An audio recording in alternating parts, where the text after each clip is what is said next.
Bismillahirrahmanirrahim, dear level 1 students. Today we are going to continue our last unit, lesson 2, and it is titled with the earth. هنتكلم النهارده عن الارث shape، وهنتكلم على الارث's atmosphere، وهنتكلم على الهيدروسفير. هنتفرق ما بين الاتموسفير والهيدروسفير، وهنقول الكاركترستكس بتاعت الاتموسفير وبيعمل ايه to the earth يعني، والهيدروسفير الامبورتنس اوف هيدروسفير inside the earth. تعال نشوف الارث ايه هي المفروض انها الديفينيشن بتاعها هي spherical object which about to be completely circular. يعني هي المفروض ان هي ما هياش complete sphere ماشي، او ما هياش round sphere ماشي، فيها slight flattening as the two poles، flattening كده انبطاح بسيط، and indented from outward from the equators.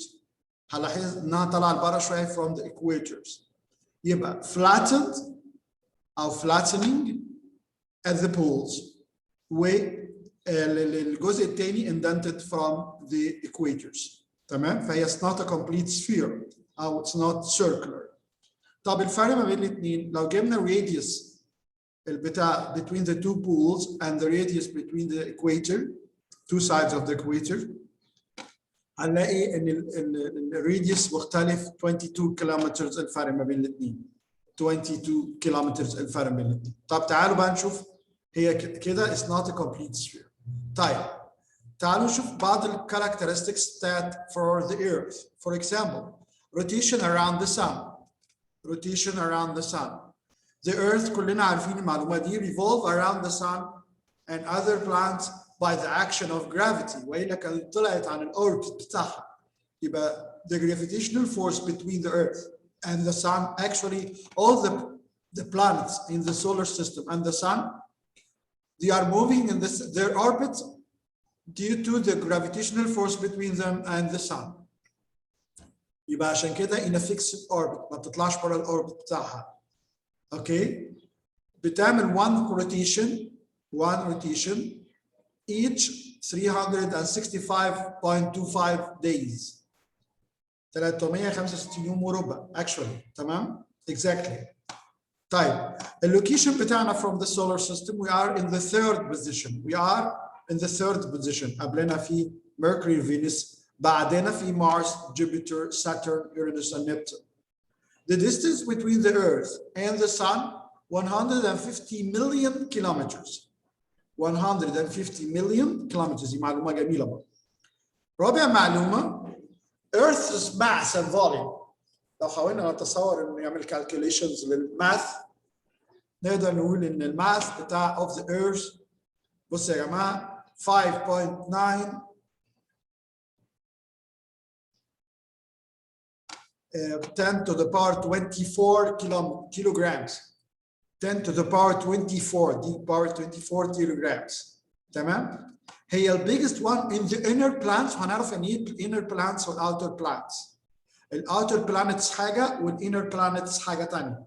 يبقى ال inner planets اللي هم الأربعة دي ال Earth is the biggest one in mass. تمام؟ طيب بالنسبة للفوليوم الراديوس average radius around 6368 kilometers. يعني أنا لو جبنا radius between the two poles and the radius between the equators أو two ends of the equator هنلاقي إن الافريج بتاعهم 6368 kilometers. طيب Earth atmosphere، احنا قلنا هندرس الاتموسفير والهيدروسفير. الاتموسفير كلنا عارفين ان الاتموسفير 78% نيتروجين 21% oxygen، ودي معلومه احنا عارفينها قبل كده، وال 1% almost other gases and carbon dioxide with 0.03 which is very important for us. 0.03%، ودي نسبه ممتازه جدا. actually هي عالت دلوقتي وده اللي احنا بنواجهه في الفتره اللي جايه. طيب الامبورتنس بتاع الاتموسفير دي مجرد introduction اللي احنا هناخده ان شاء الله. الاتموسفيريك لايرز هناخده بالتفصيل في ميدل 2. كويس؟ يبقى الامبورتنس. تعال نشوف importance of gases الاول. oxygen gas طبعا used for respiration و help in combustion، اي عمليات احتراق بيفيد فيها. طب نيتروجين reduce the effect of oxygen. لو الاكسجين نسبته more than 21% هتبقى مشكله كبيره. مين اللي بيعمل reducing للeffect of burning of oxygen؟ هو النيتروجين. تمام؟ also النيتروجينous compound بتستعملها used by plants to take their food or to make their foods. فالنيتروجينous compounds جايه from nitrogen. تمام؟ طيب الكربون دايوكسيد طبعا photosynthesis process دي اشهر حاجه لانها the plants use it to make their own foods. Light from the sun, carbon dioxide from the earth, and water from the soil reaction يديني oxygen and starch or carbohydrates او food for the plant. تمام؟ طيب the great expansion of the atmosphere help us in what? Burning million of small meteors اللي احنا قلنا بنتكلم عليها المره اللي فاتت meteors. It will be it's a very large rocks coming from the outer space بيحصل لها burning في الاتموسفير. وبرده التفصيل بتاع الكلام ده هنفهمه ان شاء الله في ميدل 2. الهيدروجين والهيليوم جازز اللي موجودين بيحصل فريكشن مع الروكس دي وبالتالي بيديني ايه؟ الفريكشن يعمل لها burning و it will divide it into small parts قبل ما توصل للارض. تمام؟ طيب الحاجه الثانيه الويذر فينومينز كلها takes place in the atmosphere. الويند، الكلاودز، الرينز، كل الحاجات دي موجوده فين؟ in the atmosphere actually في layer واحده اللي هي التروبوسفير layer وده برضه هناخده ان شاء الله في ميدل 2. ماشي كده؟ الاتموسفير it is responsible for keeping the earth's temperature suitable for life. يعني احنا المفروض ان احنا درجه الحراره is outside the earth's crust او around the earth's crust بتبقى لها معدل معين. The atmosphere keep it in this average. وبرضه هنعرف الكلام ده تفصيلا اكتر due to the presence of water vapor والwater vapor هو اللي بيعمل organization للtemperature. الكلام ده هنعرفه ان شاء الله برضه بميدل 2. طيب الاوزون لاير وبرضه دي هناخدها في ميدل 2 بالتفصيل. الاوزون لاير موجوده في السكند لاير اللي هي اسمها ستراتوسفير. والاوزون لاير دي مهمه جدا. ليه؟ لان في harmful ultraviolet radiation coming from the sun harmful for the man. ده بيعمل absorbing most of this harmful radiation coming from the sun ف protect the life on the earth. protect the life on the earth. طيب ده بالنسبه للاتموسفير. تعالوا نخش للهيدروسفير. كلمه هيدروسفير يعني مائي، كل ما له علاقه بالماء. هيدروسفير. الووتر on the earth divided into salty water و fresh water اللي هو الماء العذب بيسموه. السالتي ووتر 97% ده موجود في الاوشنز اند سي دي 79%. طيب مش 75% of the earth لا 79% of the total volume of water itself. يبقى الفريش 300%. تمام؟ وده rivers and lakes and snow. طيب في مصدر تاني للفريش ووتر اللي هو mostly بيبقى الجراوند ووتر. تمام؟ between the rocks. ماشي؟ يبقى دول الثلاث حاجات بتوع الووتر on the earth. طب الامبورتنس بتاعت الهيدروسفير سهله قوي. طبعا water needed for our life. water needed for plants يعني humans life. for plants to make their own food in the photosynthesis. ماشي كده؟ طيب الابسوربشن والdigestion كله depend on water. تمام؟ حتى الووتر in the blood formation. تمام؟ وبيعمل stabilization للبادي temperature. عشان كده الووتر inside the body هو اللي بيعمل تلطيف لدرجه حراره الجسم اللي ما تزيدش. عشان كده لو زادت it will become out of our body. صح؟ it become out of our body to keep our body's temperature. تمام؟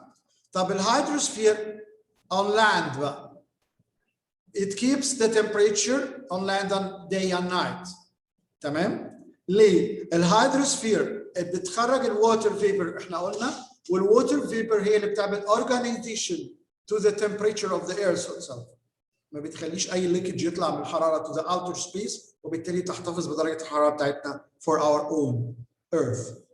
طيب هنا large number of living organisms, suitable environment.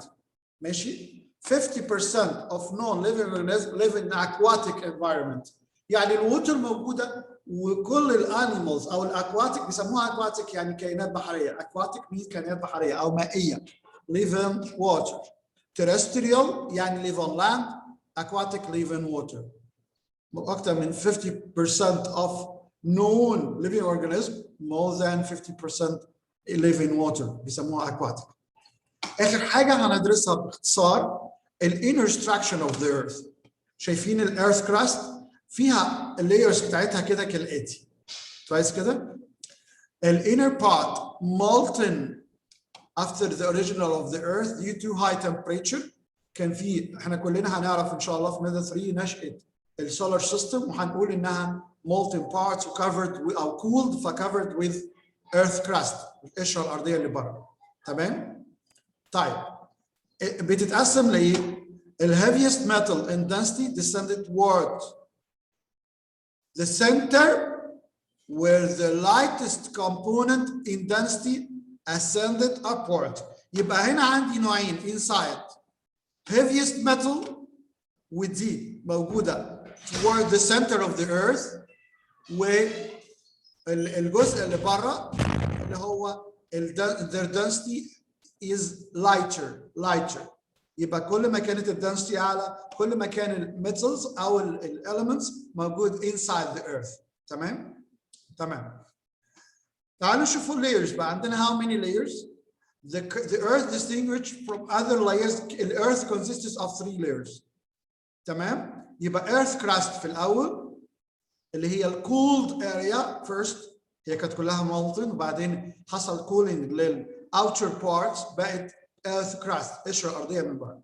ثم the mantle inside the core يبقى crust mantle core.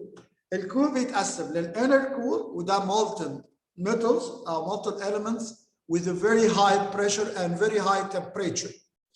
ماشي؟ وده المين سورس للفولكانوز اللي بتطلع عندنا. طب الاوتر كورز برضه لاير ثانيه ودي بتبقى less in density less in temperature. وبعدين المانتل so the earth's crust is the last one. دي كان brief notes around the points المهمة جدا in lesson 2. I hope that you already understand what we explained today and see you later in the last lesson in our syllabus for this year. Inshallah next time. Thank you and goodbye.